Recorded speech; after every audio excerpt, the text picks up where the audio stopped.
I dag der vil jeg vise jer, hvordan sommeren, jeg håber jeg udtaler det rigtigt, men altså hvordan sommeren det virker i sådan en Tesla.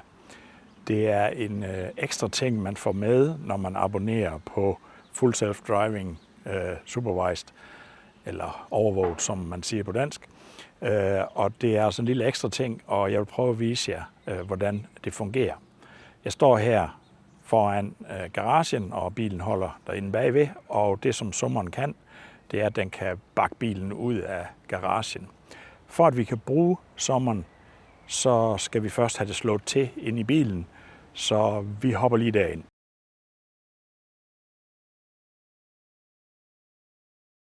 Vi er så kommet ind i bilen, og det er jo sådan, at en Tesla den tænder eller starter, eller hvad man skal sige, lige så snart man sætter sig ind, så med det samme så har vi fuld skærmbillede på ham. Vi kan se heroppe i venstre hjørne af skærmen, at FSD er aktiv, altså installeret på bilen og klar til brug.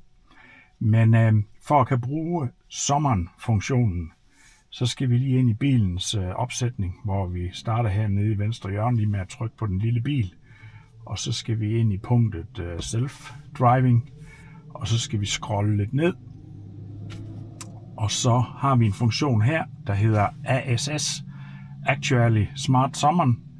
Og det er sådan lidt falsk reklame, fordi den version, vi får her i Europa i forbindelse med FSD, den er mindre omfattende og mere restriktiv end den, som man får lov at bruge, når man befinder sig i USA.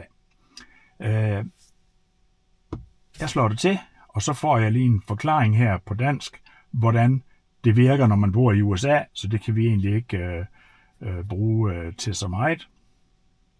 Men den spørger, om jeg vil aktivere det, og det vil jeg. Så jeg siger ja tak. Og så er Actually Smart Summon ASS, det er så aktiveret nu. Og så kan jeg jo hoppe udenfor nu og vise jer, hvordan det rent faktisk fungerer. Så er vi tilbage uden for bilen, og Smart Summon er nu aktiveret inde i bilen. Og for at kan bruge det, så skal jeg ind og åbne min Tesla-app på min telefon. Så er Tesla-appen åben, og der er et punkt på Tesla-appens forside, der hedder sommeren, og den trykker jeg på. Og så opretter den forbindelse til bilen, og så laver den samtidig online videotransmission fra bilen over til min telefon, så jeg kan se, hvad der foregår. Det jeg kan nu, når jeg står her, det er, at jeg kan bakke bilen ud til mig ved at holde fingeren på højre pilen, altså den, der vender nedad, det betyder bak. Hvis jeg holder fingeren på den, så kan vi se, at lysene tænder på bilen, og så kommer bilen ud til mig.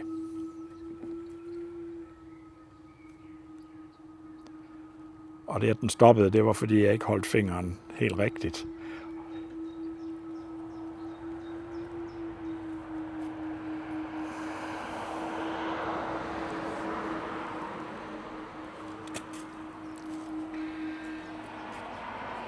Og som man kunne se på videoen her, så kørte den altså helt af sig selv ud af garagen baglæns i en lige linje. For at det kan lade sig gøre, så må jeg ikke stå mere end cirka 6 meter, eller op til 6 meter fra bilen. Er i hvert fald, hvad der bliver påstået. Jeg har set andre videoer, hvor man ser, at rækkevidden den er længere. Men her, med det eksempel, jeg lige har lavet, der ser det ud som om, at de 6 meter, de passer meget godt. Jeg vil prøve at lave et andet eksempel med sommeren på en parkeringsplads, så vi hopper lige ud til parkeringspladsen. Så står jeg herude på samkørselspladsen ude ved Sønderborg Motorvejen, eller en af samkørselspladserne ude ved Sønderborg Motorvejen. Og man kan jo tydeligt se, at det er ferietid, fordi der er ikke andre her på pladsen end mig og Teslaen lige i dette øjeblik. Jeg vil prøve at vise jer, hvordan sommeren også kan køre fremad. Og det vil jeg simpelthen gøre ved, at jeg vil prøve at køre på tværs af parkeringspladsen her. Så jeg tager min telefon igen, vælger sommeren, venter på, at den har oprettet forbindelse, og så trykker jeg på fremad.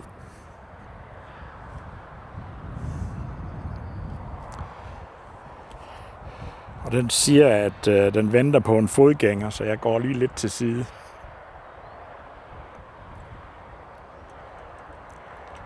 Og så kører vi. Og jeg må ikke gå mere end 6 meter væk fra bilen, så vil den ikke. Men altså, det er jo en måde, hvorpå man kan flytte sin bil. Og egentlig ikke meget andet. Det er jo tanken, at man kan bruge det, hvis man har været uheldig, at der kommer nogen og parkerer så tæt på sin bil, at man ikke kan få dørene op.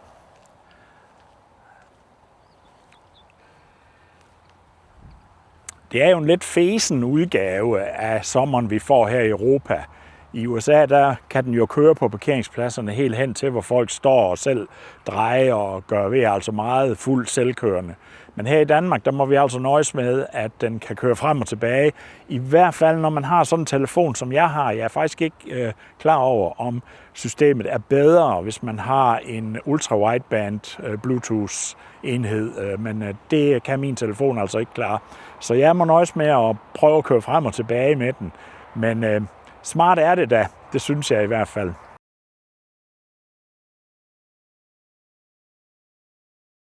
Ja, jeg er så færdig med dagens videooptagelse, men jeg kan da lige for sjov køre hjem med FSD. Lad os prøve at se, om den vil det. Direkte herfra. Vi trykker på hjem.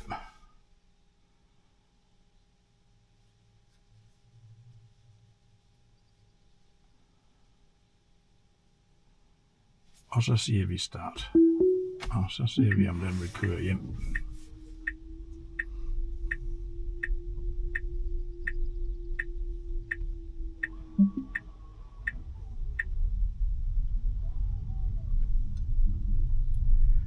Ja, den parkeringsplads her kender den åbenbart godt, fordi normalt så vil den ikke køre ud fra de pladser, den ikke kender.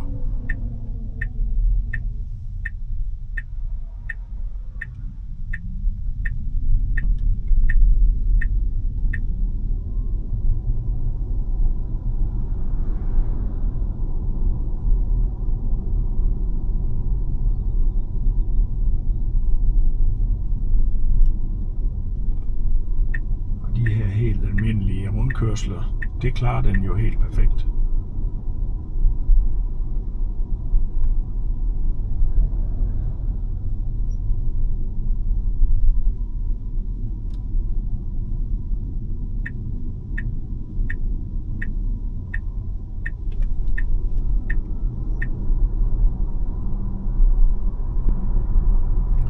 Nå, der kommer gylde til biogasanlægget i dag. Det er faktisk første gang, jeg ser det.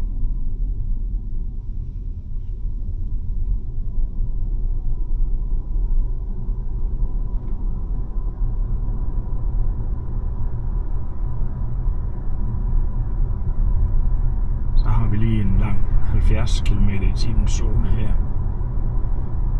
Igennem Snuom.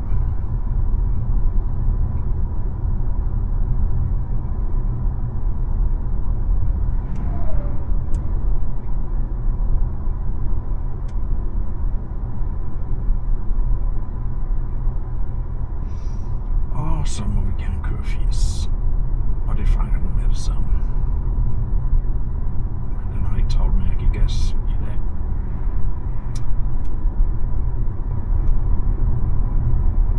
Og vi nærmer os den smukkeste indfaldsvej til Gråsten.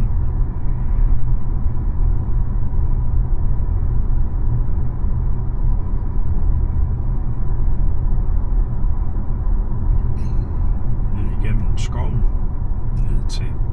Faktisk ned til Gråsten Slot, hvor kongeparret og deres børn i øvrigt er lige nu på ferie. Kom i mandags.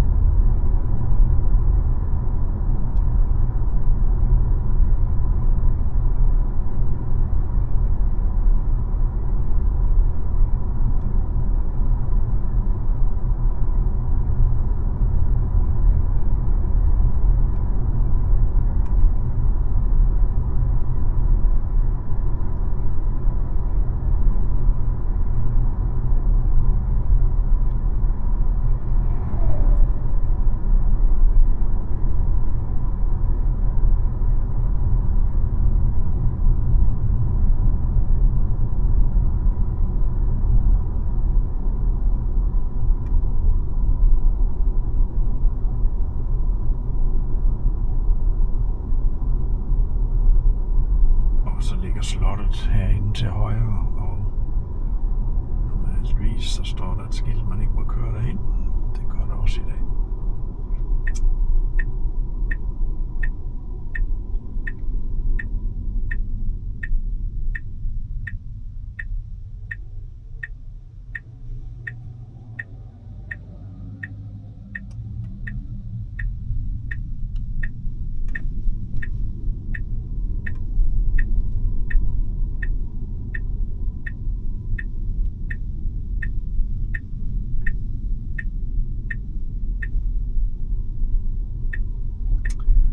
Og som sædvanligt, så kører den ikke ind i min egen indkørsel. Den kører ned ad sidegaden her. Det er så okay.